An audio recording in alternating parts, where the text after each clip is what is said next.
obviously we're looking at this holiday, and particularly Skyward Sword, as being probably one of the biggest games of the year. Personally, from my perspective, it's certainly one of the best Zelda games that I think we've ever made. I truly think it's a game that it has a lot of heart to it. It does an amazing job of really painting a beautiful portrait of the characters and their lives in this game, which I think a lot of Zelda fans really adored about games like Majora's Mask and the Wind Waker. Beyond that, I think it's going to be a tremendously expansive Zelda game. And so from that perspective, I think it's going to end up being something along the lines with, in terms of the way it introduces new gameplay through Wii Motion Plus. I mean, this is going to be an experience that if you play video games, you're going to have to buy this game and try it, because there's nothing else like it.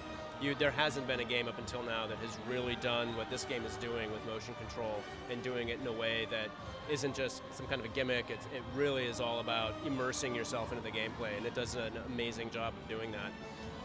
As far as kind of release timeline, obviously we're looking at holiday this year, and we'll be going into more detail on things like the Gold Remote that was announced at E3, as well as some of the other events that will be going on. But on top of it all, I think the kind of what this game is going to benefit from is the fact that this year is the 25th anniversary of the franchise, and there's going to be a lot of events and activities going on surrounding the Zelda franchise in general that I think is going to help get the fan base excited and really generate interest in Skyward Sword.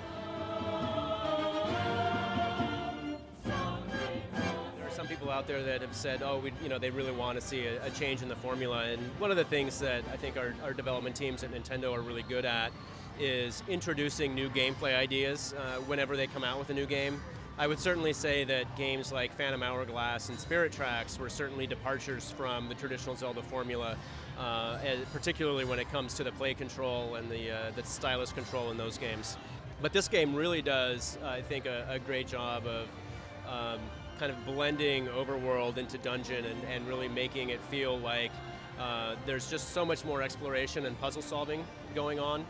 I also think that from a kind of an overall structure perspective, the way that you're going back and forth between the surface world and Skyloft and some of the other areas that were shown at things like the Round Table at E3, I think really are going to create a certain degree of kind of freshness that the series can really benefit from.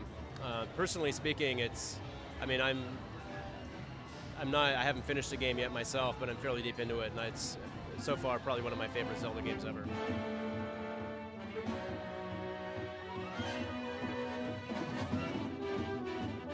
Obviously, when you're looking at some of the capabilities of the Wii U system, we wanted to show something that was going to really kind of show off what it can graphically do.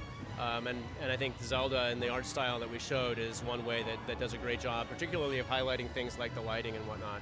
So it was really just more an example of what the hardware is capable of, rather than necessarily a demo of an upcoming game or anything like that. The Legend of Zelda Skyward Sword is going to be coming for Wii this holiday.